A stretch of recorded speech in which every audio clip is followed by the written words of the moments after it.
J'avais 18 ans la première fois que je suis rentrée en prison. C'était comme visiteuse. Mais c'est à partir de cette expérience-là que je vais vous parler de l'organisation apprenante.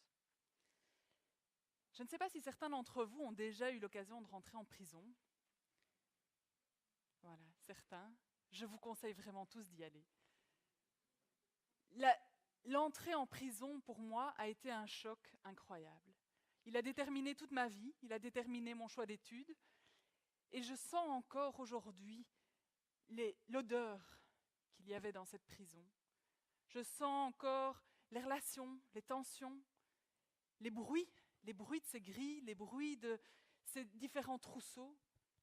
Je vois encore l'odeur et la crasse sur les murs. Et puis toutes les relations que j'ai tissées là, qui se sont tissées, qui se déliaient aussi, des familles qui se rencontrent, qui se reséparent trop souvent. Cette expérience a été pour moi fondatrice et d'un apprentissage incroyable. Et si j'ai pu faire cette expérience, bien, je pense que c'est en grande partie grâce à la confiance. Grâce à la confiance d'abord du système carcéral, parce que faire rentrer quelqu'un à 18 ans dans une prison, pour des directeurs, c'est un peu bizarre. Et je me souviens toujours de cette directrice de prison qui me regardait un peu comme une alien la première fois que je suis venue comme visiteuse. Confiance aussi, évidemment, des détenus que j'ai été rencontrés, avec qui j'ai parlé pendant 3 ans, aller tous les samedis matins parler à des gens qu'on ne connaît pas spécialement.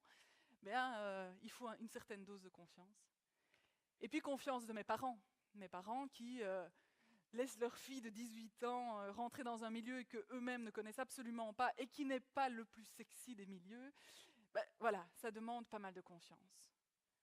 Je pense que de cette confiance, j'ai pu apprendre beaucoup et que cette confiance reste le terreau de toute une série d'apprentissages que je vois dans les organisations, dans la vie de tous les jours et singulièrement dans les formations. Le deuxième élément qui était important, c'est la transgression. Alors non pas que j'ai commis un acte délinquant pour rentrer en prison, mais la transgression est pour moi quelque chose qui a été fondamental et qui permet aussi l'apprentissage. Jacques Attali nous dit que les sociétés évoluent par des gens qui prennent des risques, qui innovent, qui sortent des sentiers battus et qui donc transgressent des règles. Et oui, la confiance, malgré la transgression ou avec la transgression. Parce que pour moi, l'histoire de la prison, c'était d'abord de la transgression. Minime, vous direz, mais quand même. En fait, j'étais en réto et on faisait une retraite sociale. Je ne sais pas si vous avez déjà vécu des retraites sociales. Donc, on doit choisir si on va s'occuper de personnes handicapées, de personnes âgées, si on va dans un monastère ou si on va dans une prison. Et moi, j'avais choisi d'aller faire des ateliers en prison sans trop savoir pourquoi, en fait, et sans trop me rendre compte de ce que ça allait engendrer dans ma vie. Et donc, on est arrivé faire ces ateliers en prison, et la première chose qu'on nous a dit, surtout, vous ne donnez pas vos coordonnées. Surtout, vous ne donnez pas votre numéro de téléphone, parce que, voilà, vous ne savez pas qui vous allez rencontrer. A priori, ce ne sont pas les personnes qui sont le plus dignes de confiance, et donc, vous restez anonyme. Au terme de la première journée, j'ai donné mes coordonnées. Je ne l'ai jamais dit à mon professeur de l'époque, mais ça m'a permis de vivre toute cette expérience, de correspondre d'abord avec les détenus et puis d'aller les voir et de rester dans ce lien. La transgression, donc, je la retiens comme élément d'apprentissage important.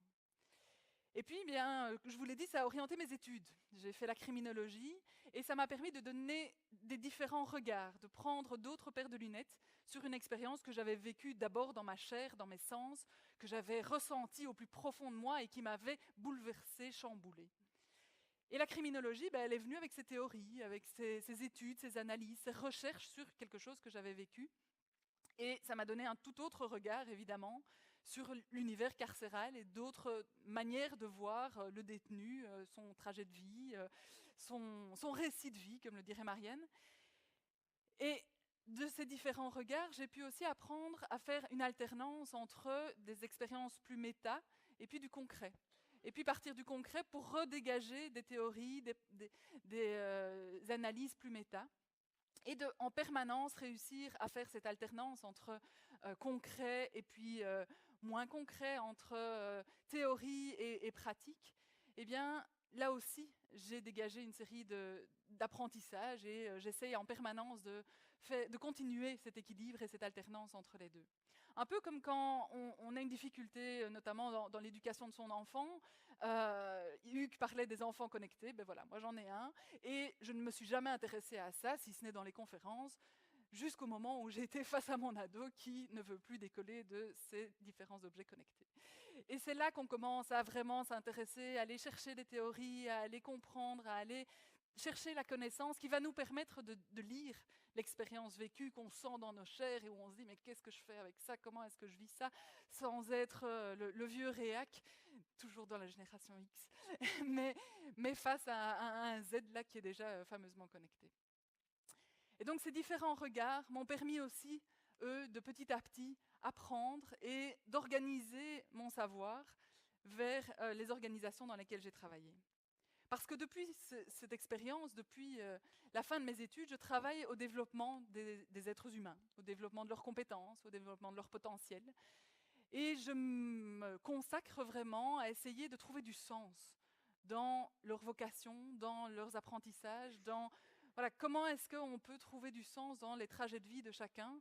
Marianne nous a parlé de ce sens, Hugues aussi, c'est quelque chose de fondamental évidemment dans nos modes d'apprentissage, dans nos formations.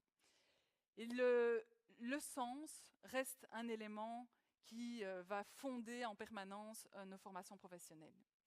Donc je retiens la confiance, je retiens l'importance des relations, je retiens la transgression, le sens, le lien entre équilibre pratique et théorie, entre méta et concret. Mais ce qu'il y a, c'est qu'on est aussi des êtres très perméables. Je vous ai parlé tout à l'heure de mes sensations que j'ai vécues quand je suis rentrée la première fois à la prison de Namur. Eh bien, j'ai vécu une autre sensation qui reste en mémoire pour toujours. C'est le premier jour où j'ai été travailler à la direction régionale de Charleroi au Forum, ma première expérience professionnelle. Ce que je retiens de ce jour-là, c'est l'odeur de la soupe à 10h du matin. Je me suis dit, mais où je suis ? Ils allaient tous avec leur bol de soupe à 10h du matin dans la cantine. Et moi, sortant de mes études, là, je me dis, mais c'est quoi cette histoire ? Et cette odeur est restée vraiment comme une expérience marquante qui m'a appris par ailleurs plein de choses parce que finalement, elle m'a attiré cette odeur de soupe. J'ai été à la cantine parler avec mes collègues et j'ai appris énormément de cette organisation. Et pourtant, le premier jour, la première chose qui me reste, c'est cette odeur de soupe. Alors pourquoi je vous parle de ça ? C'est parce que, comme Hugues l'a dit, les équipements, les environnements évoluent en fonction des générations, en fonction de l'évolution des générations.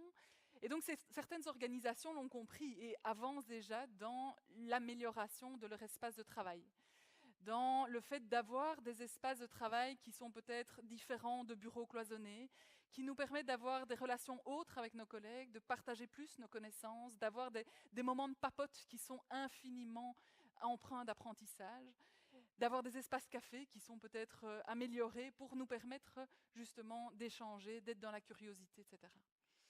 Et si ces équipements, ces environnements de travail sont mis en place dans certaines organisations, eh bien en prison aussi. Je suis toujours un peu active à la prison de Marchand-Famenne. Eh bien, c'est une toute nouvelle prison, elle date d'il y a 3 ans. Et là aussi, ils ont essayé de mettre en place un environnement un tant soit peu viable, en tout cas où la vie est plus possible, je pense, que dans d'autres prisons. Où, vous voyez ici le centre névralgique de la prison, où il y a vraiment la rencontre entre l'ensemble des différents couloirs. Et on se rend compte qu'il est lumineux, qu'il est coloré, les murs sont colorés, il y a de l'espace possible, il y a des rencontres possibles, les gens peuvent circuler. C'est une des rares prisons où les gens ne sont pas enfermés en cellule toute la journée, où il y a un véritable projet pédagogique derrière. Alors on dira, oui, mais c'est un projet en partenariat public-privé, ils ont vendu leur âme au diable, etc. Peut-être. Mais ce que j'ai pu observer là, c'est qu'en tout cas, la vie est différente. La vie change pour ces détenus parce que les murs sont propres, parce que ça sent bon, parce qu'il y a des couleurs, parce qu'ils peuvent se balader dans les couloirs sans leur uniforme et en civil, et qu'ils ont donc une identité, et qu'ils peuvent vraiment vivre dans un environnement qui leur donne une motivation, un espoir, une nouvelle piste d'envol éventuelle.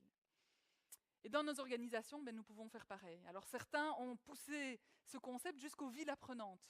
Certaines villes dans le monde se lancent dans l'apprentissage où toute situation de vie, toute situation où on peut avoir une connexion, un apprentissage quel qu'il soit, va être favorisée, va être organisée par les villes. Alors ça peut être de simples échanges de lecture où on essaye vraiment de pousser les gens à se raconter des histoires. On a parlé du fait que nous sommes des êtres narratifs. Je pense que l'histoire est en effet un énorme levier d'apprentissage. Je reviens de vacances ici et j'ai rencontré dans le sud de la France un livre en randonnée. Alors c'est pas que moi j'étais en randonnée, c'est que le livre était en randonnée. J'étais sur le bord d'une piscine et sur un mur je vois un livre en randonnée. Il était marqué dessus livre en randonnée.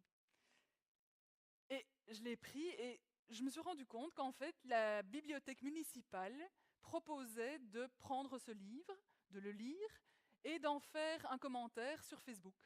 Et ils avaient organisé un réseau de lecteurs sur Facebook, simplement en diffusant leurs livres, en les mettant à disposition du public. Ils ne savaient pas trop où allait emmener où le public allait emmener ce livre, mais voilà, ils donnaient des livres à l'aventure.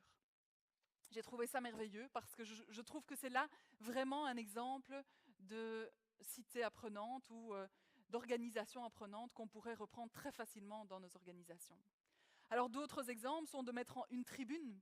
Aujourd'hui, nous avons une tribune qui nous est offerte par cette journée, des possibilités de prendre la parole, d'exprimer ce qu'on pense, ce qu'on voit, ce qu'on expérimente, ses pratiques, d'avoir des lieux d'accès au savoir, mais aussi des projets citoyens, des projets qui nous mènent vers des apprentissages.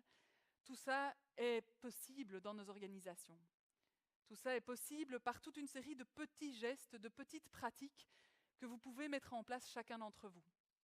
Alors bien sûr, pour les mettre en place dans vos organisations, quelle que soit leur taille, vous aurez peut-être besoin de guides, de méthodes, d'outils. Peut-être qu'il va falloir consacrer une personne ou du temps, en tout cas, à mettre ça en place. Mais chacun d'entre vous peut reprendre l'une des pratiques, peut imaginer avec les différentes possibilités dont je viens de parler, comment est-ce que je vais pouvoir rendre mon organisation un peu plus apprenante ? Parce que nous sommes tous responsables d'une organisation apprenante, où que nous soyons dans cette organisation. Et donc je vous invite chacun à imaginer, ne fût-ce que à partir d'aujourd'hui, faire confiance à vos collègues.